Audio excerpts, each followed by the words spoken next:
that this keyword confuses beginners more than almost any other OOP concept. But once you understand what it points to, everything clicks into place.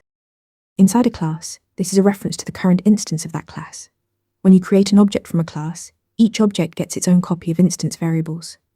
The this keyword lets you refer to the specific object whose method is currently running. Think of it as a way for an object to refer to itself. You use this to access instance properties and methods from within the class.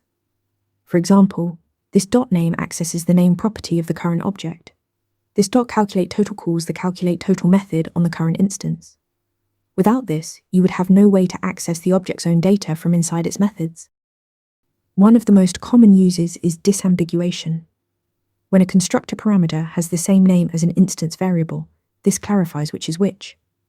This .name equals name means assign the parameter name to the instance variable name. Without this, the compiler cannot tell them apart. You can also use this to pass the current instance to other methods or for constructor chaining. However, this is not available in static methods because static methods belong to the class itself, not to any particular instance. No object means no this reference. Remember, this always points to the current instance, making your code unambiguous and enabling powerful patterns. Practice with Interview Mentor to master these fundamentals.